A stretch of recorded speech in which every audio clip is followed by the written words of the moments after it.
मान research analyst Nitilesh Pawaskar भी जुड़े हैं। Nitilesh sir, hello and welcome to your stocks. मैं अर्चना बोल रही हूँ।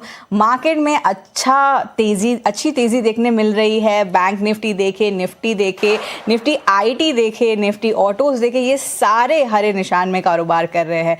तो आपकी क्या राय बन रही है एक मार्केट पे?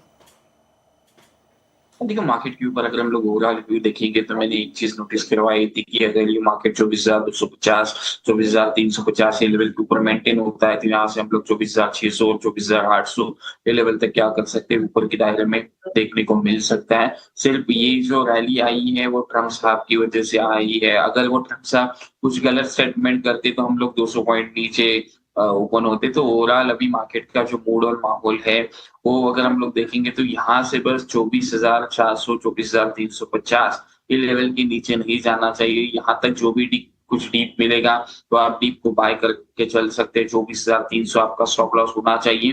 जैसे मार्केट 24,600 के ऊपर मेंटेन रहेगा तो यहाँ से मोमेंटम ऊपर की साइड में और हमें देखने को मिल सकता है। तो कॉशियसली हम लोग रहेंगे, सिंपली स्टॉप लॉस को ट्रेल करेंगे और साथ साथ अगर हम लोग बात करेंगे तो व्यू जो होगा वो बायस ही व्यू होगा, उसमें कोई दो राय नहीं है। लेकिन क्वांटिटी उसके साथ प्रॉपर हेज करके हम लोग पोजीशंस को मेंटेन करेंगे। ब्लाइंड कुछ बाय या फिर सेल नहीं करेंगे। ऑलराइट, नितिलेश जी का मार्केट पर व्यू आता हुआ और जो इंडेक्स के लेवल्स है वो भी आपको बता दिए। चलिए अब आगे बढ़ेंगे, सवाल जवाब के सिलसिले को शुरू करेंगे और हमारे साथ पहले लाइव कॉलर भी जुड़ चुके हैं। गौतम दास इस वक्त हमारे साथ जुड़े हैं।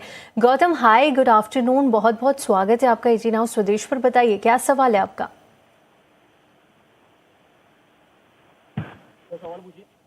गौतम, आप सुन पा रहे हैं? जी गौतम, सवाल पूछिए अपना, क्या सवाल है आपका? नमस्ते सर, मेरे पास आईटीसी होटल का 75 शेयर है @202। जी, और क्या जानना चाहते हैं आप गौतम इसको लेकर? ऑलराइट, तो गौतम जी का सवाल हमें मिला है। आई थिंक लॉन्ग टर्म का नज़रिया लेकर चल रहे हैं और आईटीसी होटल्स के 202 पर इन्होंने 75 शेयर खरीदे हैं और फिलहाल लेवल्स पर करीब 2,500 का नुकसान होता हुआ आज की जो चाल है वहां पर 2.5% की तेज़ी आईटीसी होटल्स दिखा रहा है। करीब 166 पर कामकाज कर रहा है, लेकिन इनके बाइंग प्राइस से थोड़ा नीचे आता हुआ यह शेयर दिखा है।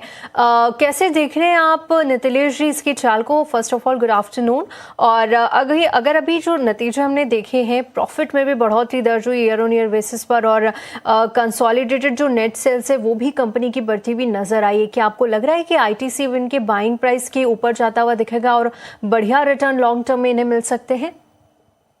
यहाँ पे अगर हम लोग देखेंगे तो स्टॉक में एक हायर लेवल से काफी करेक्शन हमें देखने को मिला है। कि बेस एरिया 155 से लेके 160 ये लेवल के आसपास आप थोड़ा सा एक्यूमुलेट कर सकते हो। नहीं तो मुझे जो आईटीसी होटल से अच्छा, मुझे आईटीसी अच्छा लग रहा है 270 के ऊपर। मैंने आपके चैनल के ऊपर भी रिकमेंड किया था 270 275 के आसपास। तो अभी 288 290 के आसपास वाला भाव चल रहा है। तो अगर यहाँ पे थोड़ा सा आपको दिक्कत लग रही है आईटीसी होटल में तो थोड़ा सा आप आईटीसी में क्या करें, पोजीशंस को बिल्ड करें। मुझे लग रहा है कि आने वाले समय में आईटीसी में 340 350 के लेवल्स भी क्या हो सकते हैं, देखने को मिल सकते हैं। आईटीसी होटल में भी कोई प्रॉब्लम नहीं है तो 155 160 ये रेंज है। आप दो में से कोई भी स्टॉक्स को क्या कर सकते हैं, पिक कर सकते हो। आने वाले समय में यहाँ से एक बाउंस बैक हमें देखने को मिल सकता है। तो दोनों मेरे लिए पसंदीदा शेयर्स है। चलिए, आईटीसी पे ये राय आती हुई नितिलेश जी की तरफ से अगले लाइव कॉलर को जोड़ते हैं। भवदीप पटेल हमारे साथ जुड़े हैं। जी Bhavdeep, welcome to your stock. क्या सवाल है आपका और कहाँ से बात कर रहे हैं आप? जी मैडम, थैंक यू। मेरा नाम भवदीप पटेल है और मैं गुजरात से बात कर रहा हूँ। मेरा सवाल है अशोक लेलैंड के बारे में, जिसके 500 शेयर मैंने खरीदे हैं। 165 है मेरी खरीद प्राइस और ज्यादा से ज्यादा 1 महीने का मेरा नजरिया है। तो क्या किया जाए, उसमें डीप में और खरीदे जाए या फिर प्रॉफिट बुक करके कभी भी निकल सकते हैं? ठीक है भवदेव, अभी आपको इस पे सलाह दिला देते हैं नितिलेश जी। अशोक लेलैंड पे इनका सवाल है, आज ऑटो सेक्टर में अच्छी तेज़ी है, 1% की तेज़ी लगभग दिख रही है, प्लस स्टॉक में भी आज 5% से ज़्यादा की तेज़ी दिख रही है और इनके बाइंग प्राइस से शेयर थोड़ा ऊपर आ चुका है, तो इनको थोड़ा बहुत प्रॉफिट भी है, प्लस वो 1 महीने का नज़रिया रख रहे हैं। अशोक लेलैंड की तरफ देखें तो 6 महीने में तो थोड़ी गिरावट दिखी है 12% की, पर 1 साल में अच्छी ग्रोथ दिखी है, 42% का रिटर्न दिया है शेयर ने। तो अशोक लेलैंड ऑटो नंबर्स के बाद क्या ये ट्रिगर है इस स्टॉक का कि आगे भी फ्यूचर कैसे देख रहे हैं आप ये? देखिए, स्टॉक में लास्ट 2-4 दिन पहले या फिर 1 वीक पहले किसी व्यूअर ने पूछा था, तो मैंने एक चीज कहा था कि 157 जैसे ही क्रॉस करेगा तो यहाँ से मोमेंटम 167 से लेकर 180 के लेवल तक चल सकता है। तो एग्जैक्टली स्टॉक वैसे ही मूव कर रहा है। इनको पहले तो मैं बधाई देना चाहता हूँ। तो आपकी जो क्वांटिटी है 500 क्वांटिटी, उसमें से पार्शियल प्रॉफिट बुक करना यहाँ पे बहुत अच्छा हो सकता है। 60% क्वांटिटी यहाँ पे बुक कर लीजिए। बाकी की जो क्वांटिटी है 168 169 के आसपास एक स्टॉप लॉस मेंटेन करे। ऊपर में 180 का एक रेजिस्टेंस है, वो अगर ये क्रॉस कर देता है तो ही हम लोग 200 की तरफ बात करेंगे, लेकिन 180 एक स्ट्रॉन्ग रेजिस्टेंस है, वहां पे जाके थोड़ा सा मोमेंटम लूज हो सकता है स्टॉक में। तो पार्शियल प्रॉफिट बुकिंग करना मैं इनको एडवाइस करूंगा और बाकी की क्वांटिटी को होल्ड करे 168 169 के स्टॉप लॉस के साथ। राइट, तो अशोक लेलैंड को लेकर ये सलाह इन लेवल्स पर नितिलेश जी की तरफ से आती हुई। चलिए आगे बढ़ेंगे और अब बात करेंगे अर्बन कंपनी की, क्योंकि आज शेयर में करीब 14 से 15% का शानदार उछाल देखने को मिल रहा है। ये तेजी क्यों आ रही है, इसके पीछे क्या जी? अर्बन कंपनी देखिए, Q1 के नतीजों में जिस तरह अभिषेक ने बताया कि घाटा हुआ, बावजूद उसके जो कंपनी के एक्सपेंशन है वो काफ़ी बढ़िया नजर आ रहे हैं और जिसके चलते शेयर भी बढ़िया चाल दिखा रहा है, 14 से 15% ऊपर है। क्या करना चाहिए जिन लोगों के पोर्टफोलियो में अर्बन कंपनी है, और क्या कोई अगर नई पोजीशन बनाना चाहता है तो इन लेवल्स पर लेने की सलाह होगी? देखो, स्टॉक को मैं क्लोजली ट्रैक तो नहीं करता हूँ, लेकिन चार्ट देखने के बाद एक चीज यहाँ पे मुझे देखने को मिल रही है, 138 140 एक इम्पोर्टेंट लेवल है। उसके नीचे अगर ये जाता है तो इसमें से निकल जाना बेहतर होगा। ऊपर में ये काउंटर अगर ये 149 से लेके 150 इस लेवल के ऊपर निकलता है तो ही आप इसमें क्या करें, लॉन्ग करके चल सकते हैं, लेकिन कम क्वांटिटी स्ट्रिक्टली स्टॉप लॉस के साथ प्लान करें। और ऊपर में 165 170 के टारगेट हो सकते हैं, या फिर अवॉइड करते हैं तो भी चल सकता है। मैं मेरे पर्सनल फ्रेंड्स को ये थोड़ा सा रिकमेंड नहीं करूंगा, क्योंकि कभी कभार हमने वनडे वंडर वाले स्टॉक्स देखे और फंसना नहीं है मुझे इन काउंटर के ऊपर। थोड़ा सा कम क्वांटिटी लेके चल सकते हैं, तो उसी चीज का ध्यान रखें। 149 150 के ऊपर टेक्निकली स्ट्रांग हो जाएगा। 140 का स्टॉप लॉस, 165 से लेके 170 आपके टारगेट।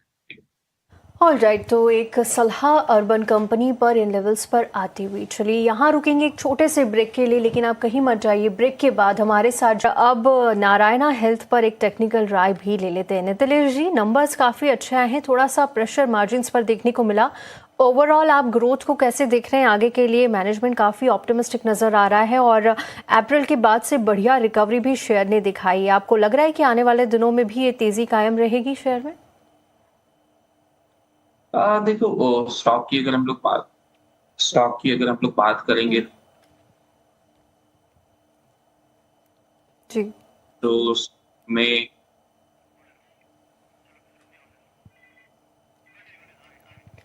ऑल राइट, तो ये सलाह नारायणा हृदयालय को लेकर आती हुई मैनेजमेंट से अभी हमने बात की और नितिलेश जी से भी समझ रहे थे। नितिलेश जी, क्या सलाह होगी आपकी?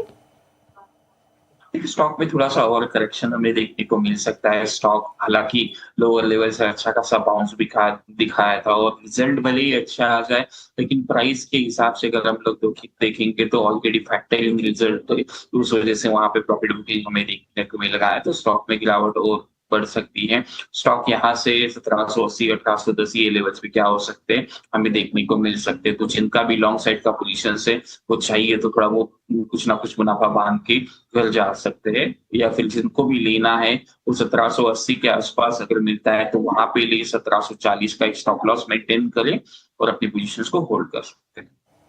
चलिए, ये सलाह आती हुई नारायणा हेल्थ पे। अगले लाइव कॉलर को जोड़ते हैं। अंबुलकर हमारे साथ जुड़े हुए हैं। अंबुलकर जी, वेलकम टू योर स्टॉक। क्या सवाल है आपका और कहाँ से बात कर रहे हैं?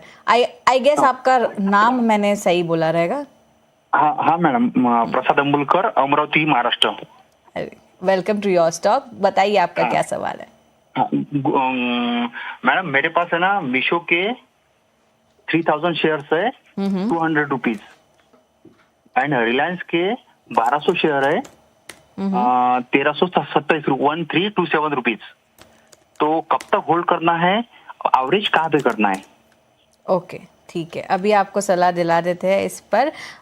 नितिलेश जी, मीशो और रिलायंस के इनके पास शेयर्स है और दोनों शेयर्स में देखिए आज अच्छी ग्रोथ देखने मिली है। रिलायंस में करीब आधे % की तेज़ी है, तो मीशो में भी शानदार 5% की तेज़ी है।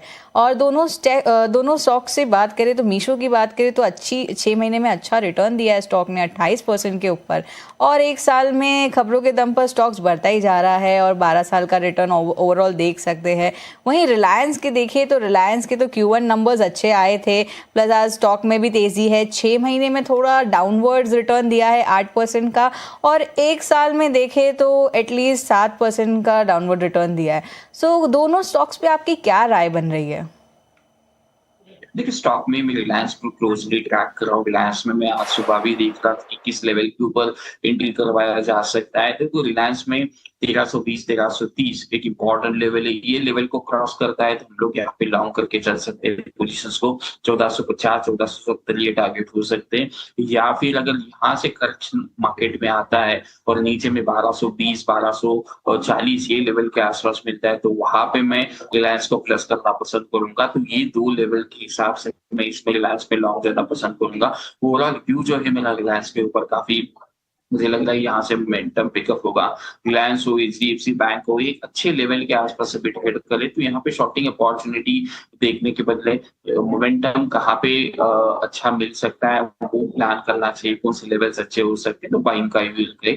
तो मीशो की अगर हम लोग बात करेंगे तो 197 198 की एक रेजिस्टेंस है, वहां पे देखो कैसे प्लान आउट होता है। इस लेवल को क्रॉस करता है तो थोड़ा सा फर्दर मोमेंट हमें देखने को मिल सकता है। स्टॉप लॉस जरूर प्लान करिए 183 184 के आसपास, क्योंकि वहां से थोड़ा सा क्या हो सकता है, स्टॉक में गिरावट हमें देखने को मिल सकती है अगर ये लेवल के नीचे क्लोजिंग करता है। अदरवाइज विश्व में भी कोई प्रॉब्लम नहीं है। 197 198 वहां पे एक बार देखिए, वहां से अगर क्रॉस करके सस्टेन होता है तो फिर एक अच्छा खासा अपसाइड मोमेंटम भी हमें देखने को मिल सकता है। चलिए, मीशो और रिलायंस पे ये सलाह आती हुई नितिलेश जी की तरफ से। नितिलेश जी, थैंक यू सो मच हमारे शो पे आने के लिए और अपनी सलाह देने के लिए सारे तमाम स्टॉक्स पर।